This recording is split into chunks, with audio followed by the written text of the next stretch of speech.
Welcome to the Real News Network. I'm Jessel Noor in Baltimore. Today, we're going to look at the impact of derivative and insurance markets on farmers and people facing food insecurity in the developing world. Now joining us is Sasha Brieger-Bush. She's a lecturer at the Joseph Corbel School of International Studies at the University of Denver. She teaches courses on the global economy, development, food, and farming. Her latest book is titled Derivatives and Developments.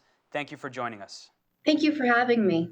So can you explain this link between derivatives and insurance markets on people facing food insecurity in the developing world as well as farmers? And could you even start off by just explaining what a derivative is for those of us that might not be aware? Absolutely, sure thing. So a derivative is a financial contract, and the derivatives are derived from an underlying market, hence their name derivative. Now, derivatives can be based on all sorts of different commodities, assets, indexes, and rates, everything from gold and coffee and corn on the one hand to oil and interest rates and the Dow Jones Industrial Average on the other. We trade a lot of different derivatives on a lot of different kinds of markets all over the world. Now, despite their diversity, derivatives usually serve two functions. The first is hedging, and the second is speculation.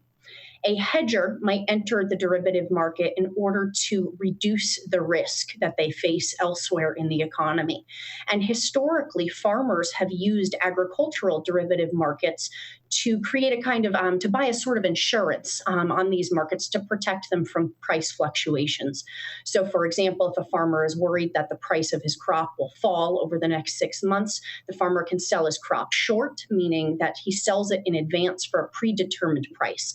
And this allows farmers and other actors in the food system to get a little more security, a little more certainty in regard to their operations. Now, historically, as well as currently, we also see speculators playing a big role in the marketplace. Speculators, rather than reducing risks, are looking to take on risk in the marketplace in the interest of turning a profit. So that's basically how the two different kinds of players in the markets and the functions the markets serve.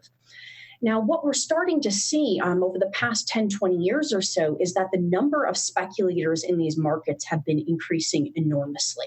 There's a huge amount of speculative activity, and particularly since the financial crisis in 2007 and 2008, we've seen many financiers and financial institutions rushing headlong into these markets in the interest of making profits and balancing out losses in their portfolios from other sorts of investments.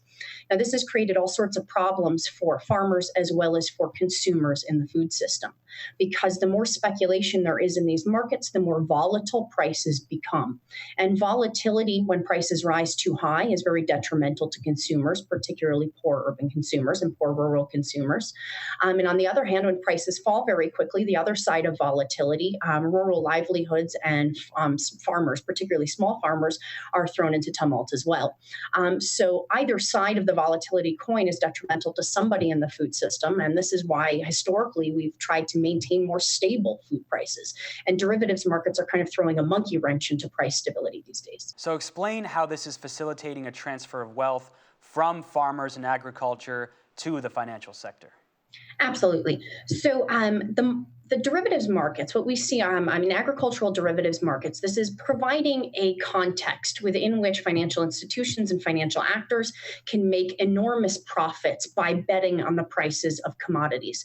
And we've seen financial firms the world over raking it in since 2006 and 2007 as a consequence of their derivatives trading.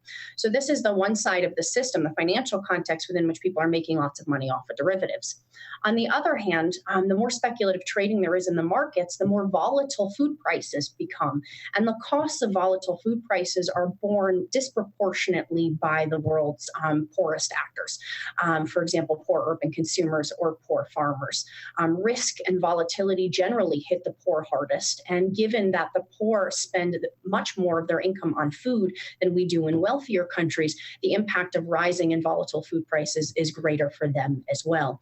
So we have some actors profiting off this volatility, and we have other actors really losing as a consequence of this volatility. And it seems to me that it represents, when you look at who those parties are, this represents a transfer of wealth from the poorest actors in our food system to some of the wealthiest actors in the financial system. So on June 12th, the Commodity Futures Trading Commission implemented part of DoddFrank, the financial reform, which requires mandatory clearing of derivative markets. However, Wall Street lobbyists are already at work trying to water down some of these reforms. Talk about the impact and if they're going to be successful.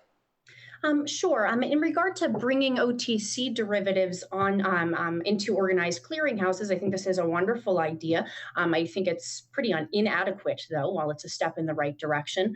The idea with bringing OTC derivatives into the clearinghouses is the idea that this could mitigate counterparty risk. So by facilitating trades vis-a-vis a clearinghouse, you have an entity that can pay the winners in the market, even if the losers default. And this was a problem that we saw in the context of credit default swaps and AIG defaulting on its commitments to other actors in the financial system. And so, in terms of adding stability to the financial system, I think bringing OTC derivatives into the clearinghouse system is a wonderful idea. However, in the context of commodity speculation, I think that regulation has been slower and certainly not severe enough. I would like to see much stricter position limits on speculative positions. Up until this point, there has been an exemption on position limits for commodity index swap dealers, and I think that loophole certainly needs to be closed, along with a number of other measures to limit the extent of speculation in the marketplace.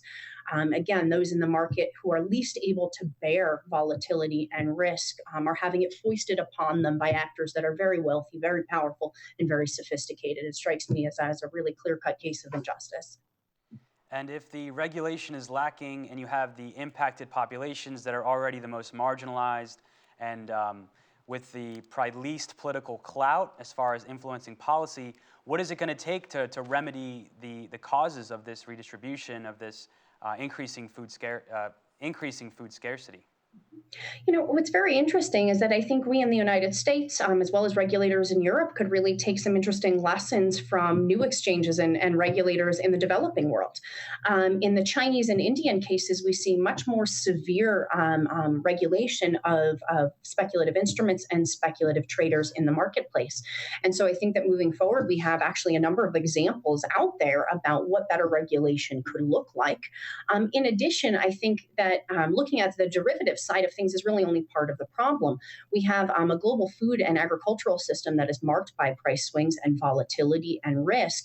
And so, at the same time as we're curbing the sources of this risk and volatility, in this case, derivatives and speculators in those markets, on the other hand, we also need to be working to create a food system that is kinder, right, to the most marginalized in it. So, how do we create a food system that is less prone to volatility, less prone to risk, and that affords risk management opportunities to everybody, whether they're big or small, rich or poor, sophisticated or inexperienced? That seems to me to be a place where we can make an awful lot of headway. Sasha Brager Bush, thank you for joining us. Thank you very much for having me. And thank you for joining us on the Real News Network.